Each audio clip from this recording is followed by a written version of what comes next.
ভিডিওতে সবাইকে স্বাগত জানাচ্ছি। গাইস, আজকের এই ভিডিওতে আমরা দেখতে চলেছি থটস অফ বিল্লাল এবং ওমর অন ফায়ারের ভিতরে কন্ট্রোভার্সি সৃষ্টি হয়েছে। গাইস, ওমর অন ফায়ারের নেক্সট ভিডিও কি নিয়ে আসতে চলেছে এই বিষয়ে গুরুত্বপূর্ণ আপডেট থাকবে। এটা নিয়ে সরাসরি ওমর অন ফায়ারকে গালিগালাজ করেছে এই হোয়াটসঅ্যাপ বিল্লাল, এবং বন্ধুরা হোয়াটসঅ্যাপ বিল্লালকে রোস্ট করেছে নাসা ভাই বিনোদন, এবং ইসকাপো আর তালহার ভিতরেও কিন্তু কন্ট্রোভার্সি সৃষ্টি হয়েছে। সম্পূর্ণ বিস্তারিত আজকের এই ভিডিওতে আপনাদের মাঝে উপস্থাপন করব, তাই আজকের ভিডিওটি শেষ পর্যন্ত দেখবেন।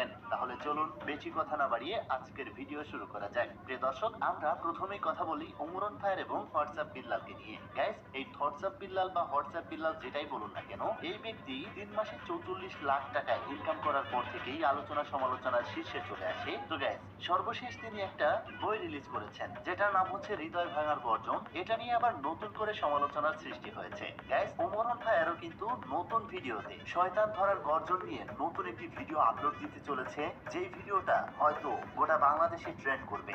এটাতেই ঠোস পড়েছে এই থটস অফ বিল্লালের। গাইস, সরাসরি এই ওমর অন ফায়ারকে মিন করে কি বলে চলুন দেখে নেওয়া যাক। থটস অফ বিল্লাল অনেকের আব্বা কন্টেন্ট ক্রিয়েশন জগতে। থটস অফ বিল্লাল এর বই নিয়ে কারো যদি কন্টেন্ট হয়, থটস অফ বিল্লালের ইনকাম নিয়ে কারো যদি কন্টেন্ট হয়, হ্যাঁ, থটস অফ বিল্লালে অনেকে বলে সাম সাপ্রি সেইড বা সাম সাপ্রি টোল্ড আস। আমাদের কি বলে জানেন? আমি কি কারো নিয়ে কন্টেন্ট বানাই? আমি কি কারো নাম নিয়ে কন্টেন্ট বানাই? না ভাই, তুই গু খাস। তোর যদি জিজ্ঞাসা হয় তুই কি খাইলি, তুই বলবি না। তুই বলবি কি আমি খাইছি কোনোদিন কি বলছি না? তো যাই হোক প্রিয় দর্শক, ওমর অন ফায়ারও কিছু কথা বলেছে, সেই ভিডিওটি আমরা দেখবো। আমি আজকে ঠিক হয়ে দিলাম। এই যে আমার যারা যারা কয় যে আমি রোস্টিং করি,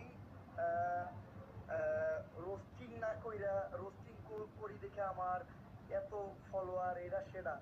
আমার ফলোয়ার যেটি অগমাতায় এই জ্ঞান আছে, ওদের এই নলেজ আছে যে রোস্টিং একটা কন্টেন্ট। আমি কিন্তু রোস্টিং করি না, আমি আবার কিন্তু আমি রোস্টিং করি না, কিন্তু যে কইবা আমি রোস্টিং করি, আমি রোস্টিংই করি। কিছু পারলে কইরা খাও। এই থটস অফ বিল্লালকে রোস্ট করেছে আমাদের নাচাবাই বিনোদন। যদিও নাচাবাই বিনোদনের সাথে থটস অফ বিল্লালের একটা ভালো সম্পর্ক ছিল, কিন্তু এখন সেই নাচাবাই বিনোদনই এই থটস অফ বিল্লালকে ধুয়ে দিয়েছে। চলুন সেই ভিডিওর ছোট্ট একটি ক্লিপ আমরা দেখি। তুমি পারবে কিনা জানি আমি, তাও স্বপ্ন আমার একটাই, এই ট্রেন্ড কাজে লাগিয়ে হাজার হাজার পিস তাবিজ বিক্রি করতে চাই। আচ্ছা বাবা, তাবিজ কিন্তু 50,000 টাকা নিলাম। যদি ভাইরাল না হয়ে পাই, আর যদি ভিডিও ভিউ না হয়, ডলার যদি লাখ লাখ না কামে ভাই, পরে কিন্তু দিয়াম। গাইস, ওমর অন ফায়ারের এই শয়তান ধরার গর্জন এই